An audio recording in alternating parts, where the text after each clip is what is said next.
The first presidential debate between President Trump and Joe Biden taking place last night, and hardly a minute went by without one of the candidates interrupting the other. I started the tease or last block. I was saying it was one that we will never forget. It's one that we would all like to forget here, because the 90 minutes that we heard from both was a little bit painful, I think you can say. But for more on this, I want to bring in John Lieber. He's Eurasia Group U.S. Managing Director. And John, it was a chaotic first debate. In your note, I know you called it an extremely combative affair. Just overall, now that we've had some time to digest what we heard last night, what are your thoughts? And did we hear anything, do you think, that changed the trajectory of this race?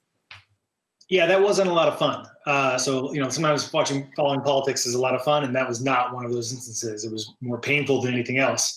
I don't think that the trajectory of the race changes at all coming out of this. Biden's the front runner. He had the most to lose as the front runner. This is Trump's opportunity to gain ground. This is an audience of tens of millions of people. And what Trump really wanted to see was Biden have a misstep. A senior moment proved that he's lost a step since he was vice president 4 years ago. That didn't happen. Trump seemed a little unhinged, and coming out of it, Biden's still the front runner. So we still think that 2 and 3 chance Biden wins this thing. It's still close enough in enough states that we'd call it competitive. But the debates just aren't going to matter as much as they used to, and people had less exposure to these candidates. Well, John, in the midst of all the interrupting, we did hear a little bit about the policies and the plans if Joe Biden or President Trump were to be president here in 2020. I want to play a quick soundbite of what we heard when it comes to the economy and also trade from last night. So we built the greatest economy in history. We closed it down because of the China plague. When the plague came in, we closed it down, which was very hard psychologically to do. He didn't think we should close it down, and he was wrong. We inherited the worst recession short of a depression in American history. I was asked to bring it back. We were able to have an economic recovery that created the jobs you're talking about. We handed him a booming economy. He blew it. He's done very little. His trade deals are the same way. He talks about these great trade deals. He talks about the art of the deal. China's perfected the art of the steal. We have a higher deficit with China now than we did before. We have the highest trade deficit with Mexico. China ate your lunch. All right, 18%. China ate your lunch, Joe. John, from what we heard last night and also the conversations that you're having with clients at Eurasia Group, do you think that there's a clear view on whether Biden or Trump will be better for economic growth? It's mixed, and it depends on which issue you're looking at. I think that clearly when it comes to regulation, Biden's going to be worse. I mean, there's barely any president in history that's been as deregulatory as President Trump has. When it comes to tax policy, Biden's also going to be worse. You're likely going to see tax hikes on corporate America and on high-income Americans. On spending policy, though, Biden's going to be a lot better because he's already proposed, he's basically signaled he's going to sign a $3 to $4 trillion stimulus at some point next year. And then you're going to have ongoing continued increases in spending that will probably translate into higher deficits under Biden than under Trump. I think on the trade issue is where there's the most disagreement amongst our clients. Some think Biden's going to be better for corporate America, he'll lower trade barriers, so return life to normal. And others take the view that, frankly, I have, which is that Trump's put us on a one-way path towards more protectionism. And I think it's going to be really, really hard for Biden to unwind that without some major concessions for the Chinese in particular. And that doesn't seem likely to come anytime in 2021. Hey, John, Rick Newman here. I guess I'm in the minority, but I thought last night's debate was quite useful because, I don't think we could possibly have gotten a clearer distinction between the character of the two candidates than we saw in 90 minutes last night, or even 20 minutes or 10 minutes if that's all people could have watched.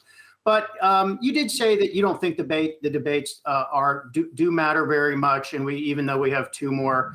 What could change the outcome here? Could it be anything one of the candidates says or does, or would it have to be some sort of black swan event, do you think? The challenging thing with trying to follow Trump is that he does so many things that are so unconventional that would be absolutely disqualifying in the end of any other politician's career, but he's still president. So the guy's found a way to be successful with his style that I think, obviously turns off the cable pundits and obviously turns off at least the people in my Twitter feed, but it's got an appeal to a large group of Americans. So I don't think President Trump showed us anything that he hasn't shown us already, and he's not going to. There's thousands of hours of TV of this guy doing this stuff over the last 5 years. Biden, however, is the one who's on display. Biden's the one who's been, avoiding public events, avoiding extemporaneous speeches. And I think that the big risk still exists in the second and third debate for Biden that he shows that he's, in the primary debates, he was much weaker than he was last night. He forgot his sentence, he trailed off in certain cases, and if that comes back, it's going to be a big story. The advantage Biden has is that by the time the next debates come around, tens of millions of Americans will have cast ballots because of mail voting and early voting. John, I'm just curious what your expectation is in terms of voter turnout. And is there a risk if there is another debate, because there is a debate about continuing on with these debates, if there is another debate, is there a risk of just turning off voters altogether? I mean, I watched that yesterday and thought if you were already apathetic and discouraged by what was happening in Washington, you just don't want to have anything to do with it. Yeah, that was one of my questions coming out of last night is how much blame does Biden bear for the cacophony that we saw? And, I think it's an open question that maybe people just say, forget both these guys. But, polls tell us that voter interest in this election is sky high.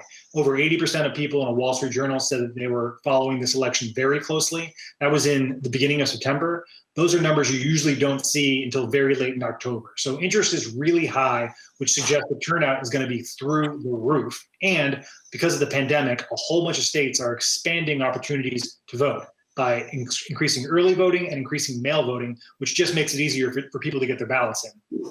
And John, even given that, though, my understanding is that the number of people who watched the debate last night was down significantly from 2016, which surprised me. And I guess I would vote to not have any more debates.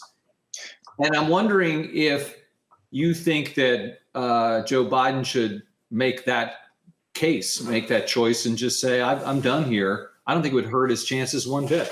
It might not, but it's a risk. And if you're Joe Biden, why take that risk? I mean, I think that this guy, the risk for him in doing more debates is what? That President Trump shouts some more, that he's got to defend himself. I mean, I don't know what the risk is for him other than the fact, maybe, like I said, he has kind of a senior moment, which obviously he doesn't think he's going to have. So why does he quit? The next debate, interestingly, is going to be a town hall. So it's going to be a direct conversation with voters. So a very different style and look than we saw last night.